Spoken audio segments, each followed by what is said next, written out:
Story 1. The Forgotten Patient. St. Gabriel Hospital, located in an old part of the city, was known for both its grand architecture and the unsettling legends that surrounded it. Built at the beginning of the 20th century, its ancient wings held stories of patients who had been forgotten over the years. Among the narrow corridors and empty waiting rooms, echoes of a disturbing past still lingered. Clara, a young nurse, had just started her night shift at St. Gabriel. It was her first job after graduating, and although she was eager to prove herself, she couldn't ignore the slight chill she felt as she walked through the dimly lit corridors. Just my imagination, he thought, trying to push away the dark thoughts. In the staff room, Clara met with the other nurses for the nightly briefing. It was a small group consisting of Martha, hospital veteran, and Lucas, an always cheerful nurse. "Clara, you'll be taking care of the East Wing tonight," said Martha, handing her a clipboard. "It's quiet, but avoid room 308. Clara frowned. "Why? What's in room 308? Lucas grinned mysteriously. "They say it's haunted. An old story about a patient who was forgotten there and never left." Martha gave Lucas a stern look. "Don't scare the newbie. They're just stories." But Clara couldn't ignore the growing curiosity inside her. During her rounds, she couldn't stop thinking about room 308. What could be so special about it? When the hospital finally fell silent and the night lights cast long shadows down the corridors, she decided she had to see for herself. The East Wing was particularly eerie at night. The emergency lights only partially illuminated the corridors, creating a play of light and shadow that made anyone feel watched. As she reached room 308, Clara stood in front of the closed door. The silence was almost palpable. With a trembling hand, she pushed the door open, which creaked as it swung. The room was dark, but the flashlight's beam revealed a bed covered by a yellowed sheet and old furniture blanketed in dust. Clara felt a chill run down her spine. There was something eerily familiar about the room, as if remnants of a painful past still lingered. Suddenly, she heard a faint whisper. "Please help me." Clara froze. The sound was almost imperceptible, but it was there. "Who's there?" she asked, trying to keep her voice steady. "Help me." The whisper seemed to come from every corner of the room, echoing in a supernatural way. Clara felt her heart race. She decided to investigate further, looking for any clues. Next to the bed, she found a locked drawer. With some effort, she managed to open it and found an old diary and some documents yellowed with age. She sat on the bed and began to leaf through the diary. It belonged to a man named Henry, who had been admitted to the hospital decades ago. His entries were desperate, detailing the neglect by doctors and nurses who eventually forgot him in that room. "It's been days since anyone has come to see me. I'm scared. Time seems to stand still in here," read one entry. Clara felt a wave of sadness and compassion. How could someone be forgotten like that? She continued reading, and the entries became more disturbing. Henry spoke of shadows moving around the room and whispers echoing in the walls. By the end of the diary, the entries were incoherent, reflecting a mind losing its sanity. Suddenly, a cold wind blew through the room, extinguishing Clara's flashlight. She felt a chill and heard the whisper again. "Please, help me." Clara tried to turn the flashlight back on, but it seemed to be out of battery. "I can't leave this like this," she thought. She grabbed the documents and the diary and left the room, closing the door behind her.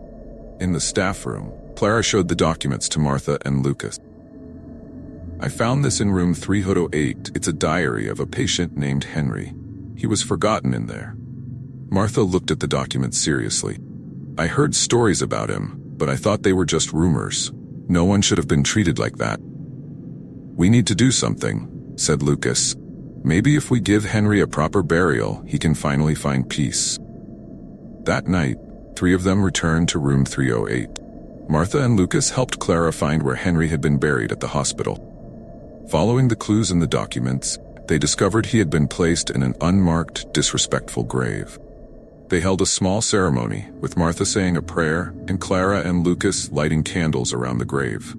As they recited words of farewell, Clara felt a presence beside her. It wasn't frightening, but comforting. "Thank you." Henry's final whisper echoed softly in the air, and Clara knew he was finally at peace. The events of that night changed Clara forever. She continued to work at St. Gabriel, but now with a new respect for the patients and their stories. Martha and Lucas were also affected, and the hospital adopted a new policy to ensure no one would be forgotten again. Despite the relief she felt in helping Henry find peace, Clara couldn't shake the feeling that the story wasn't completely over. There was something about room 308 that deeply disturbed her, as if the walls of that place still held dark secret. One night, while making her rounds, Clara decided to visit room 308 again. She wanted to make sure there were no remnants of Henry's suffering. As she entered, she was struck by a sense of déjà vu. The bed was still there, covered by the same yellowed sheet, and the old furniture remained untouched. As she approached the bed, Clara heard a faint sound, like a sob. She searched for the source of the sound and found a small photograph under the pillow. It was a faded image of Henry smiling beside a woman and a child. Below the photo there was a handwritten message, "Forever in our hearts."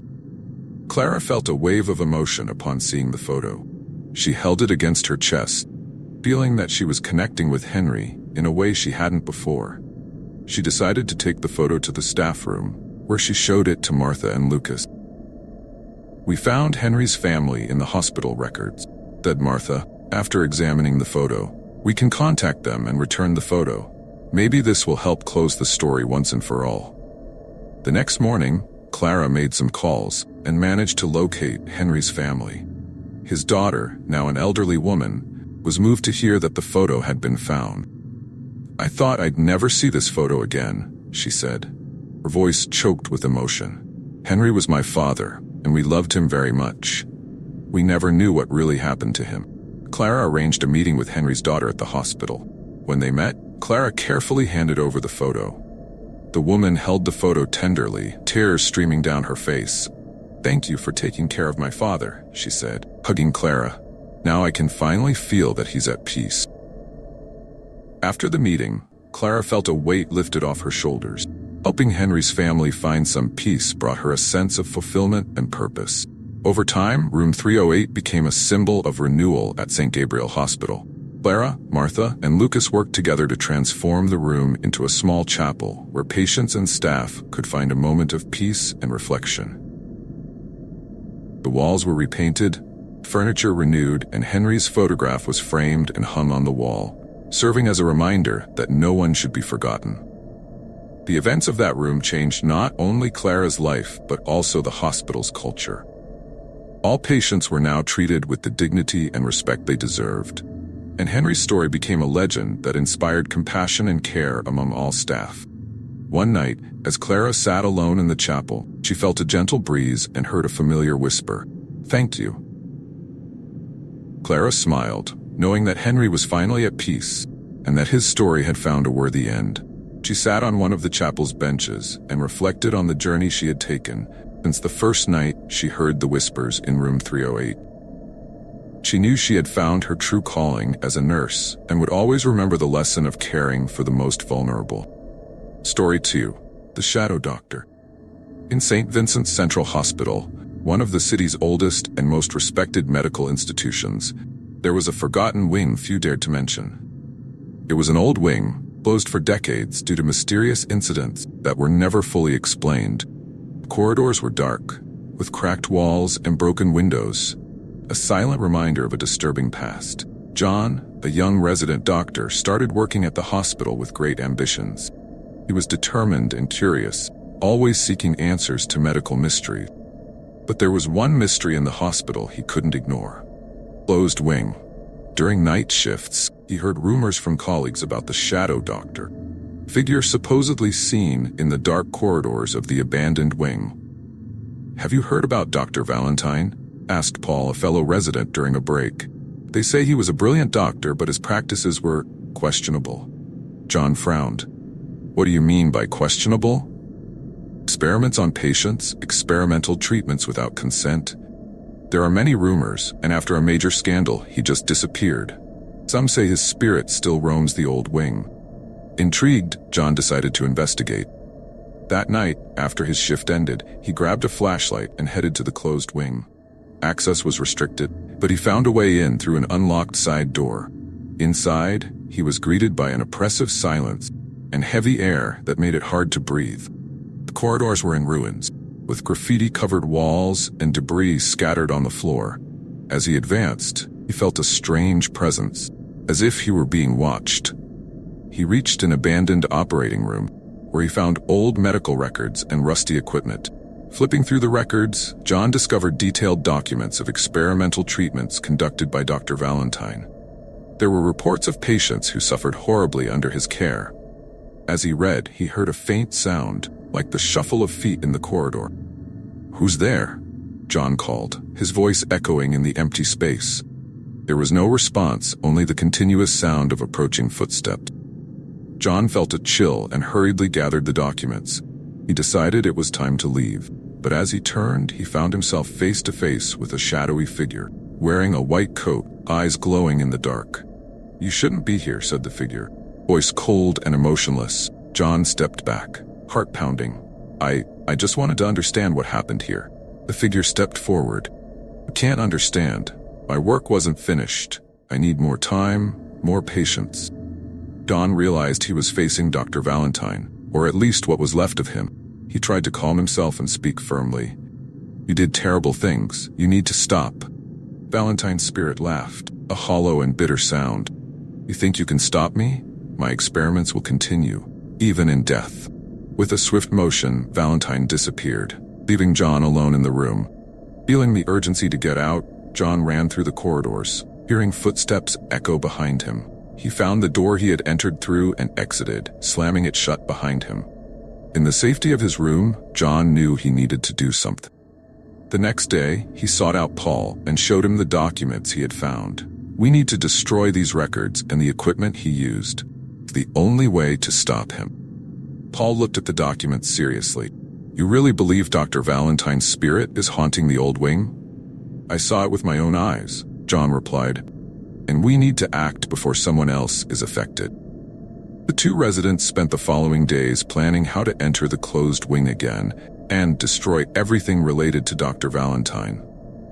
They knew it wouldn't be easy, but they were determined to end the malevolent influence still permeating the hospital. On the appointed night, John and Paul re-entered the old wing, carrying tools to destroy the equipment and document. As they worked, the feeling of being watched returned, but this time they were prepared.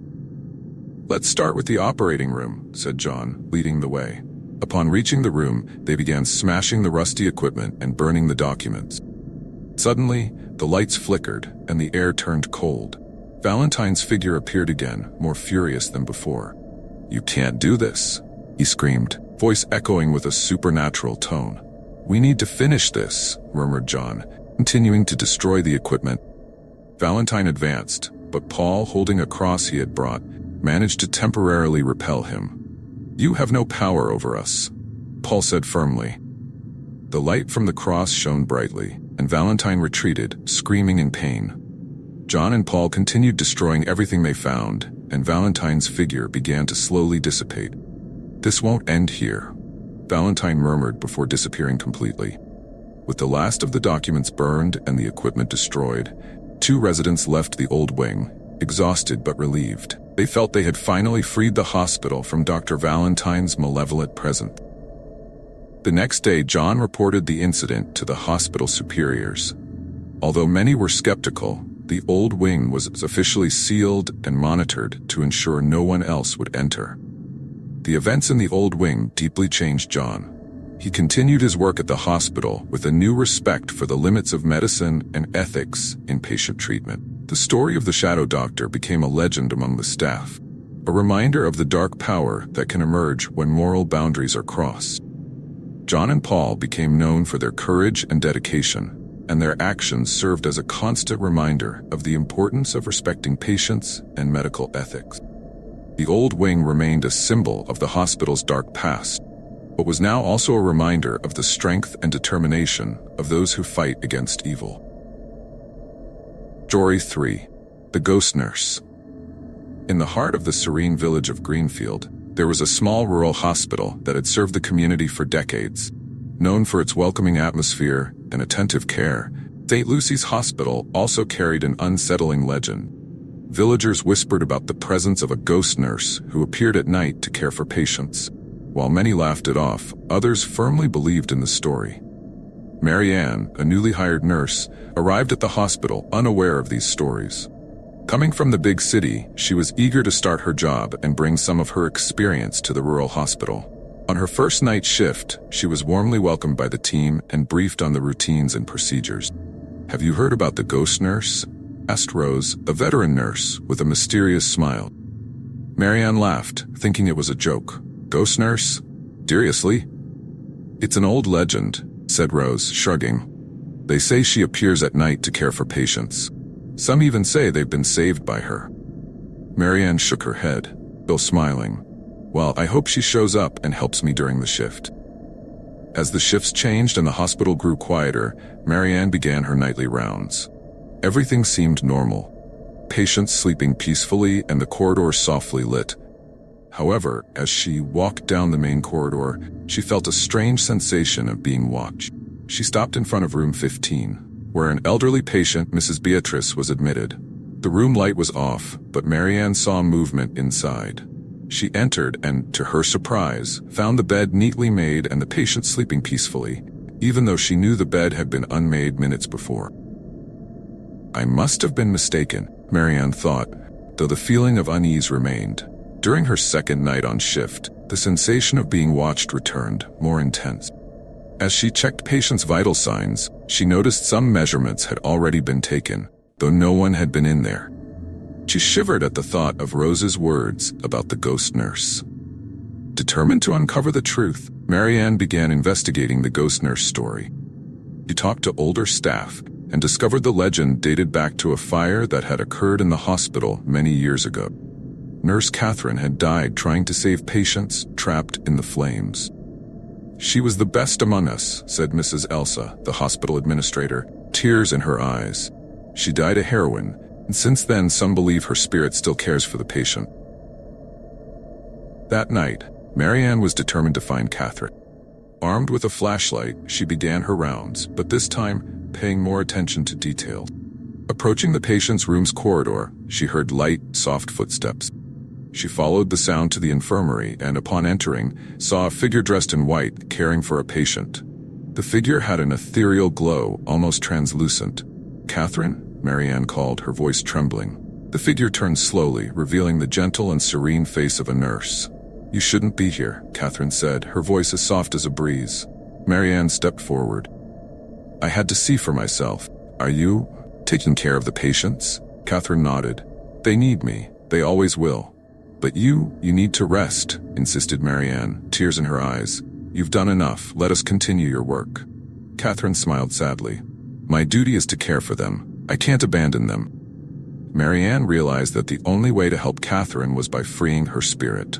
She returned to her desk and began researching liberation rituals and blessings for trapped spirits. She consulted Rose and Mrs. Elsa, who readily offered their help. Following night, Marianne, Rose, and Mrs. Elsa prepared a simple ceremony in the hospital chapel. They lit candles, placed fresh flowers, and set up a small altar with Catherine's photo. Marianne, holding a rosary, began to recite a prayer. "Lord, we ask that you receive the spirit of Nurse Catherine. She dedicated her life to caring for those in need and continues to do so even after death. May she find peace and eternal rest." As she recited the prayer, they felt a gentle breeze sweep through the chapel. Candlelight flickered, and for a brief moment, Catherine's figure appeared at the altar. She smiled at Marianne, Rose, and Mrs. Elsa, her eyes shining with gratitude. "Thank you," Catherine whispered before disappearing. The hospital fell silent, but the feeling of peace was palpable. Marianne knew at that moment that Catherine had finally found the rest she deserved. The ghost nurse would no longer wander the corridors, but her presence would forever be felt in the hearts of those who knew her. In the days that followed, the hospital seemed lighter. Patients reported more restful nights, and the staff noticed an atmosphere of serenity that hadn't existed before. Marianne felt more connected to the hospital and her mission of caring for patients than ever before. Rose and Mrs. Elsa were grateful for Marianne's bravery. "You did something wonderful, Marianne," said Mrs. Elsa, moved. "Catherine would be proud." The story of the ghost nurse of Greenfield became a legend of hope and sacrifice, a reminder that love and dedication transcend even death. Mary Ann continued to work at St. Lucy's Hospital, inspired by Catherine's legacy and determined to honor her memory.